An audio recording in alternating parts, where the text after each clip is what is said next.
Hello everyone, I'm Giuseppe Maggiore, and in this lesson of the Introduction to TypeScript course, we are going to dive into the Entity and Component Framework. In the last lesson, we discussed object orientation. Object orientation is a very powerful mechanism for modeling data, for modeling operations, and for splitting these operations into logical units in our code. Unfortunately, using inheritance in particular, it is quite easy to push the language to the limits of its expressive ability. So consider the following problem. We're modeling vehicles, okay? So we start by defining a vehicle class. Okay, great. And well, then we have the land vehicle, which well extends a vehicle. I'm also going to do something, a neat trick. I'm going to add a field, vehicle of type undefined, which has value undefined. And here I'm going to add land vehicle. By adding a field with the name of the class, I'm forcing the structural type system not to see empty classes that can all be converted to each other because it's still safe anyway. So I'm kind of making sure that they are different, that TypeScript properly sees them as different, because I'm not providing an implementation, obviously. So this will be a water vehicle, also known as a boat. Okay, whatever. Let's call it water vehicle. Might also not per se be a boat. And no, I'm feeling a bit ashamed. Let's call this boat. Water vehicle sounds really wrong. Then we have flyers, and flyers are also vehicles. And there we go. Okay, cool. So we're happy now, and we start implementing stuff like a car. Well, car would be a land vehicle, and also, you know, let's add this placeholder field, car undefined with value undefined. Then we have well, helicopter, of course, and that's a flyer. And also let's distinguish it. Then we have whatever, you know. So we can continue with this. Yeah, canoe is a sort of boat. So there we go, canoe. Okay. The business people and the designers of the application, they have a brilliant meeting, very creative, lots of post-its and power dots and brainstorming, etc. And they come up with a brilliant realization that this whole application you've built, now imagine you've built hundreds of thousands of lines of code on this, it works very well, you're super happy, your customers are happy, but then the creative people realize, you know what would be absolutely awesome if our customers could define and manage vehicles which are multifunctional. And this means, for example, a hovercraft, which is both a land vehicle and a boat. And, okay, so maybe you feel something's wrong. Maybe your spider sense is tingling, but maybe it isn't. Maybe you're just happy and you say, okay, hovercraft extends. Well, it's a land vehicle, and it also extends, well, a boat, right? Oh, there's an error. That's weird. Well, usually it's simple stuff. Oh. Classes can only extend a single class. What does it mean? That it's time to change jobs because this code base has to be thrown away. Jokes aside, well, inheritance of classes, inheritance of interfaces is fine. You can inherit as many interfaces as you want from an interface, but this is not what we want here. We have a lot of logic in the land vehicle and a lot of logic in the boat, and we need to reuse them.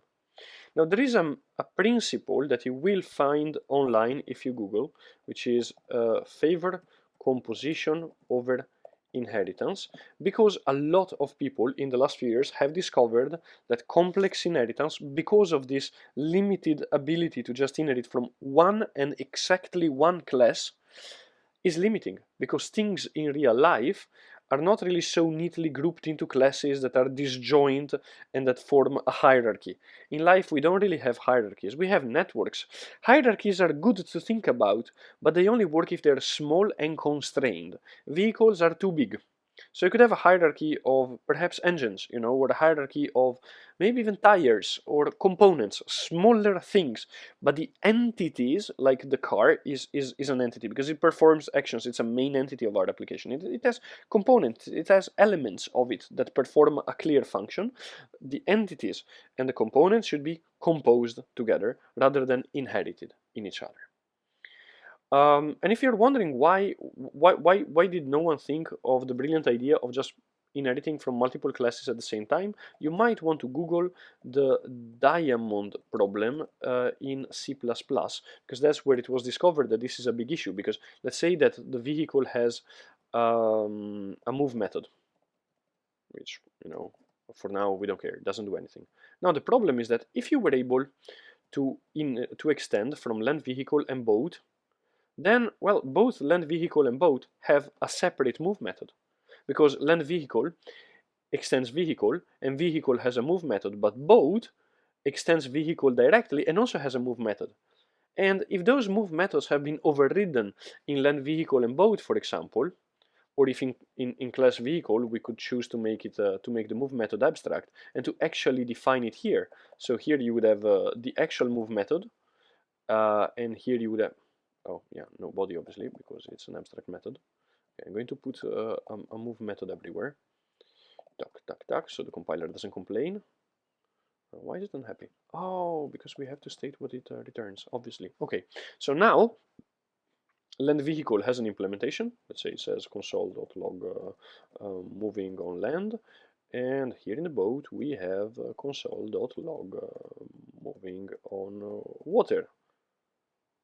Yeah, and which one of these two implementations of move would you want to pick on hover? That's exactly the whole problem. That's the diamond problem, because if you were to draw this, you would notice that the hover craft, it makes a diamond where, if you draw a line between every class that inherits from another class, it makes a diamond because it goes up to boat and land vehicle, and then they converge back into vehicle, causing an overlap. So plenty has been written on this topic. But there's no reason to quietly die inside and change career and move to Bali, because even though this sort of problem cannot be solved easily with inheritance alone, or actually cannot be solved with inheritance alone, there exists a very elegant modular solution. Now, let's dive into another example, which I think is very, very much fun. We'll see the vehicle thing back in the exercises probably. Okay, so let's say that we're building an RPG game where we have characters, and characters may equip all sorts of different items. So let's start by having stats. And the stats are a sort of exchange packet of sorts that models what kind of damage or defense something is causing. So we have blunt damage or defense. We have magic damage. Okay, you could have fire, cold, etc. But I mean, really, let's not do this. Then we can invert. This is going to be very, very useful. That you can. It's like when you say -5, that's calculating the opposite. So that's minus. Then we also want to have plus. Okay, let's be consistent with the semicolons. I don't like extra characters. Okay, plus when we want to add stats to another stat. Okay, and then the total sum. Okay, this will also be useful. And this is a number. This is a calculated property. Okay, very good. Now let's define a constructor. I'm also going to enjoy mixing. I'm actually going to enjoy mixing object-oriented and non-object-oriented, because, well, for this kind of simple thing, I think this little functional approach might be better. But yeah, feel free to disagree, of course. Okay, so blunt will come from the value blunt that was passed to the constructor. The magic value will come from the magic value. Okay, now let's define the methods. Okay, minus. What will minus return? Minus will return, well, simply we create stats with minus blunt and minus magic. Okay, then we have a plus, and plus will take as input the other stats, and it will return stats with the blunt that was originally passed plus other dot blunt, the magic that was originally passed plus other dot magic. And finally, we have to define the sum as, well, just blunt plus magic. This is the total amount of damage or protection that has been calculated. Okay, also notice something very classy, that is, the sum is defined as a function, but it's a getter, so yeah, that's also cute. I'm wondering though if we can define it like this. Oh no, that's a pity.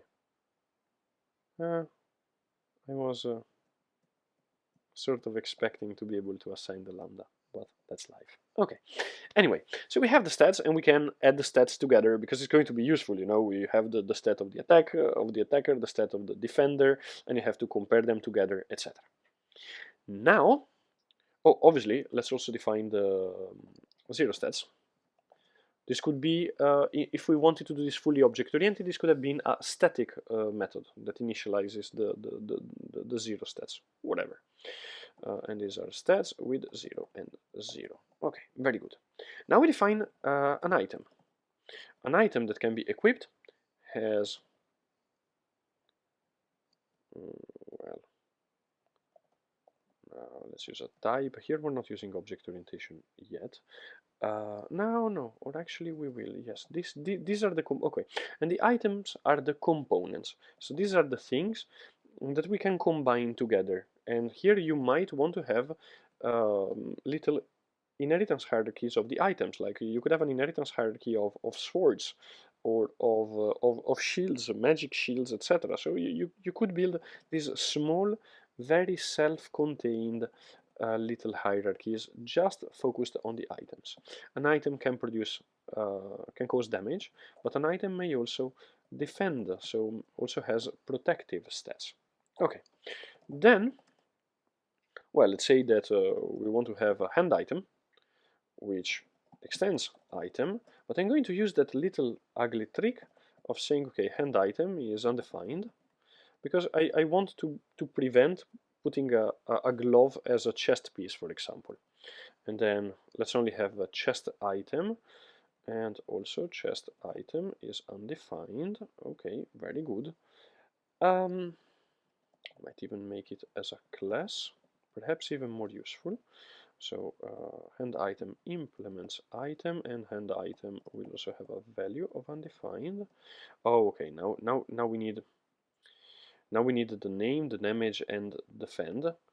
And a very clean way of doing this, of course, would be to simply say, no, please make it abstract. So implement all unimplemented interfaces, but also let's make everything abstract so that we don't have to provide an implementation yet.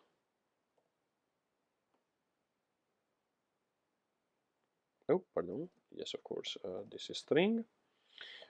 Abstract get damage, because now we're simply stating that we want to have a hand item and that the hand item is different. This is what we are really doing, is really different from a chest item, but that's all we're doing. We don't want to specify anything more about our hand or chest items, because, well, it's not like we can provide a name, a damage, or defense stats just like this, you know.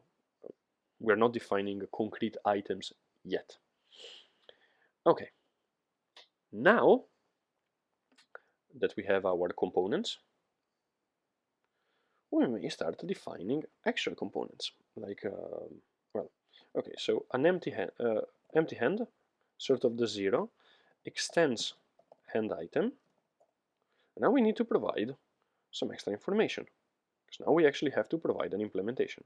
Okay, so an empty hand, implement inherited abstract class, very neat. Okay, the name will be thunder and lighting, thunder and or lighting, referring to the name of the hands, I think from Johnny Cage in Mortal Kombat, but it's probably also from other places in Hollywood and popular culture. Anyway, Okay, then the damage. Okay, what is the damage going to be? The damage will be stats of, well, okay, let's say blunt damage of 5% and no magic damage. Okay, and defend. Oh, that's ugly. I need to rename this, because if we call it damage, this should be called defense. It's okay to make mistakes. It's not okay to cling on to your mistakes forever. Rename symbol defense. Okay, very good. And I almost did some search and replace. It's a lot better to let the compiler do it, because the compiler also has access um, to the relationships between the entities, that you don't accidentally rename something that is outside of the current symbol. So that menu little thing I just did, right click and rename symbol, it's very useful. Okay, empty hand. Then let's say we have a magic staff. Let's say minor staff of magic. So the damage will, well, can do some blunt damage. Actually, with the staff, if you hit someone, that's probably as bad as being hit with hands. Say it's a soft staff, but okay, this does 10 damage of magic and no defense. Okay, and it's still a hand item, you know. Okay, then let's add. Okay, we could really go for it and have plenty of fun with this, but you know, let's keep it simple. Let's now add a shield, and it's a hand item. Wooden shield. Actually, let's give it a better name. Wooden shield. Now, and you can imagine we're not really going to try to combine these things too much. So you could have, I don't know, a magic wooden shield, you know, or that also does a bit of damage whenever you're hit. Doesn't really matter. But point being, it's not going to be that you all of a sudden have the problem that, yeah, you need to combine the magic stuff and the wooden shield. This is not going to happen, because these little inheritance structure, substructure within our program is just small. Okay, so defense is going to be, well, the wooden shield has, let's say, 10 defense against blunt and 0 defense against magic. Then, let's see, then, well, armor. And now we have a chest item. Okay, let's also implement this. There we go. Okay, the name will be metal armor. Okay, the damage will be also irrelevant, because an armor doesn't really do any damage, but the defense, well, at least against blunt, can be significant. So return stats of 50, 0, or now let's say 20, 0. Okay, finally, let's have a magic robe. Robe with stars and moons, and this doesn't do any damage, of course, but it does offer some defense against magic. Okay, very good. So now we have finished building this little inheritance hierarchy, and you could imagine, okay, you inherit from magic robe because you want to add some functionality to it. That all makes sense, but you're never going to end up in the terrible and dreaded hovercraft situation. Okay, because there's not a lot of composition that you want to perform.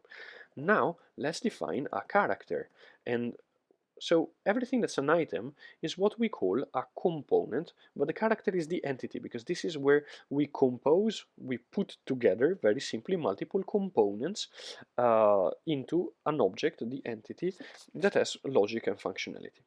Character has health, public. Let's just make it public, and we're not going to worry too much about the encapsulation here. Then we're going to give a name, which will need to be initialized by the constructor. Constructor name, and then this dot name is equal to name. Very good. And then we need to have items. Now, private left hand being a hand item, right hand also an hand item, private chest, this is a chest item. Okay, and we can make, well, let's make sure that we initialize them in the constructor. Tac.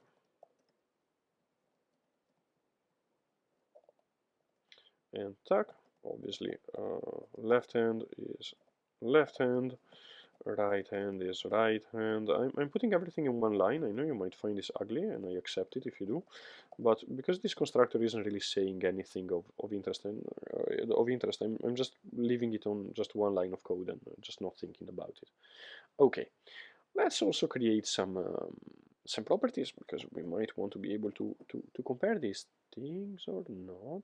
No, let's have two properties. One, total damage, which is going to be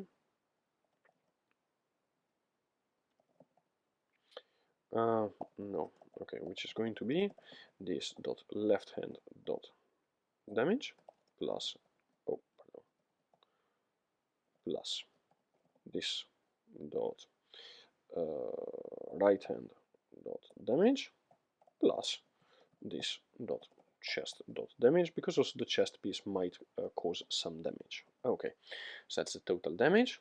Then let's also add a toString method. That's always a good idea.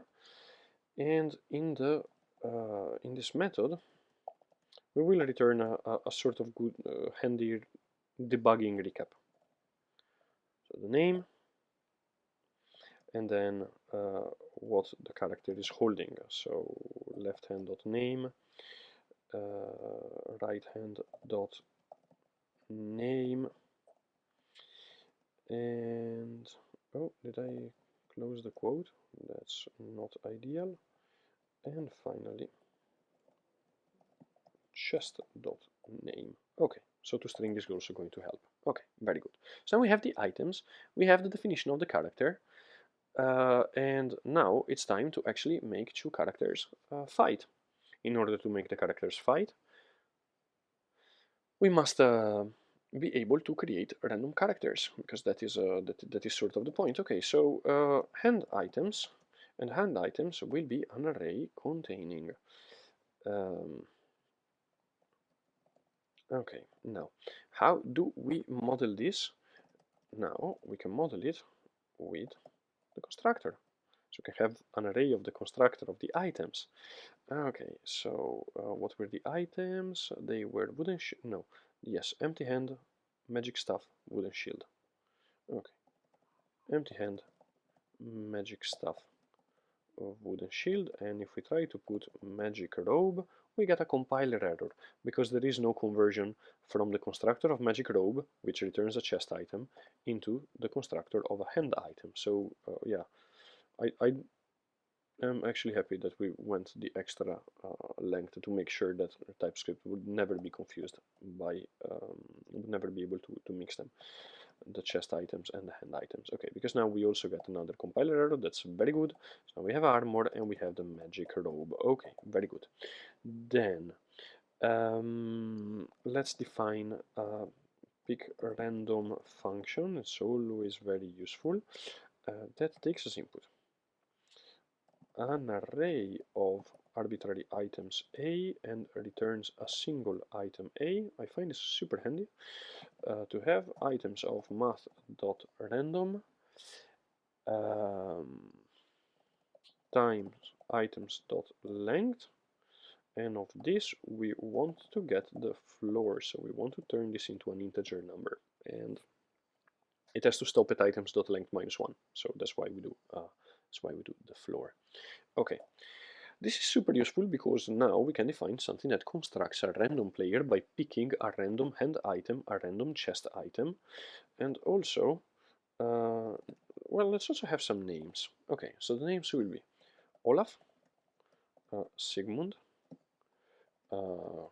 Gorg, why not, Fred, not all names need to sound fantasy, Karl, and Igor.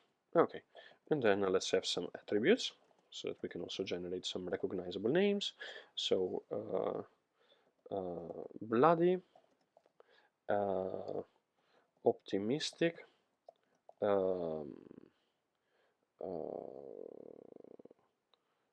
accountant, very well organized maker of dead jokes, and oh no, psychologically damaged. Okay, so the characters will now have a little bit of implicit backstory in their name. Okay, very good. And then a random character will be built as follows. Will be a new character with, okay, the name will be pick random of the names, and then pick random of one of the attributes. Then the left hand will be pick random of the hand items. In the other hand, pick random of the hand items, and finally for the chest item, pick random of the chest items. Oh, pardon. Now I actually have to invoke the constructor. Oh, that's quite unfortunate. Because oh, I might have. Oh, that's so unfortunate. Okay. That's a pity. It would have been very cool, but I'm not going to fight again. Let's make an experiment. I don't want to bother you guys with this attempt. So if it doesn't succeed immediately, we'll. No, okay. It doesn't allow us to call the constructor like this. The combination probably of pick random, the generic resolution of the pick random argument is not really working. Maybe this really should be working. I don't really edit these videos much because I also want you guys to witness a little bit of the real life of a software developer. Okay, so let's say that the left item is this. What's the type of left item? It's a constructor, yes. So let's say that here we call new left item. Okay, now I'm happy you've seen it. Sometimes when dealing with these very advanced features of the language, having like, so if you call new pick random of hand items, which you might argue, okay, it's something that makes sense. Yes, the combination of expressions isn't really accepted by the first part of the compiler, which is not the smartest, and by finding out where to add, for example, extra brackets, you actually manage to fix the problem. Okay, okay. So now let's print a random character. Let's see what we get. Okay, so we get Carl, the maker of dead jokes, with, okay, as left hand a wooden shield, right hand a wooden shield, and chest armor. That's a very unfortunate character. Okay, now this one, Carl, the very well organized, empty hand, wooden shield, magic robe. Igor, the psychologically damaged, wooden shield, empty hand, magic robe. Sigmund, the optimistic, magic staff, wooden shield, armor, and so on. So the randomness is working. Okay, now let's have character 1, and this will be a random character. Character 2, also a random character, and now, well, we are going to make them fight against each other. So we log character 1 and character 2. I think this is going to call toString automatically, and if it isn't, well, we are going to see it immediately. Okay, then we get the total damage. Total damage 1 from the first character. So this is total damage that the first character is able to produce. Okay, then total damage 2 is of course the total damage of character 2. Oh, then we need the total defenses, which I suspect we don't have yet. No problem. Total defense. And okay, you might wonder, but no, actually, let's just get the defense. Defense and defense. Okay, very good. So we get the total defenses. Total defense 1. Total defense 2. And now we basically just subtract total damage 1 and total defense 2, and that's the damage we do to character 2, I guess. Okay, let's let's think about this. Actual damage 1 will be total damage 1 plus total defense 2 subtract opposed. So because we want to, yeah, okay, we could have also done total damage 1 minus total defense 2. Let's do this because this looks super ugly. This feels a bit meaningless. Okay, so minus. Let's remove this one, it's a bit ugly, and let's go for the slightly more classical version of minus, so not the opposite sign like minus 5, but rather 5 minus 3. So the binary minus operator. Okay, yes, so now it makes a lot more sense. There you go. So actual damage 1 is the damage from the first character minus obviously the defense from the second character, and actual damage 2 is the opposite, damage from the second character minus the defense of the first character. Okay, now the actual damage 1 goes to character 2, so character 2 dot health is decremented by actual damage 1, but some. So we add the blunt, we add blunt and magic. Character 1 dot health is decreased by actual damage 2 dot sum, and then while both characters have a positive health. Because as soon as one of them has a negative or 0 health, well, then it's time to stop. And at the end, we say that the character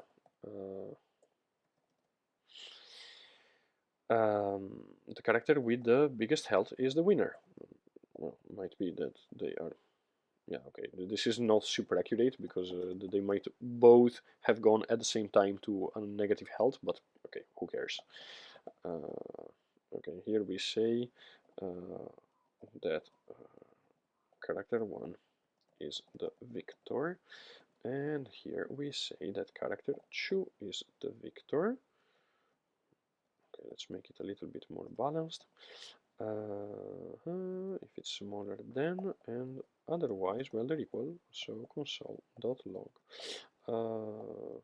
It was a tie. Okay, very good. Now let's run this, and oh, okay. Let's find out. Now, there is a little bit of debugging that needs to happen. That happens to be live. Character 1 dot toString.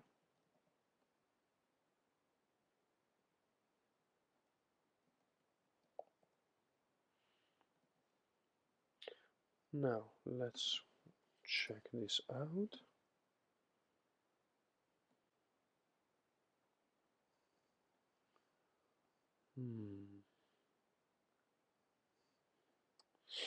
Oh, wait, toString is not meant to be a property.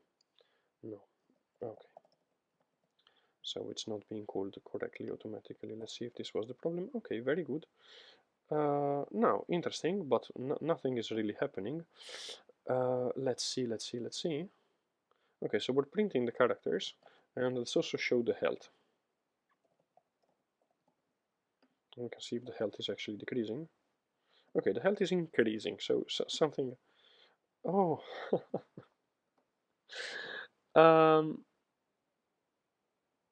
No.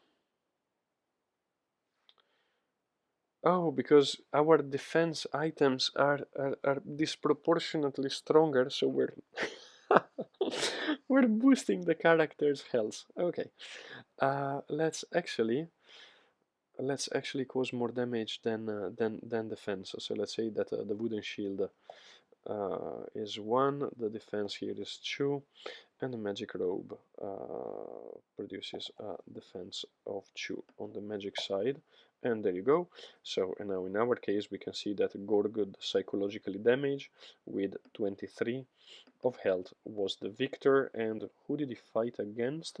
He was fighting against, oh, Carlo the Optimist, or the Optimistic, and unfortunately Carl was was beaten into a pulp by Gorg the Psychological Damage, which if you think about the names really makes sense, because it's like, I don't know, a wild barbarian orc,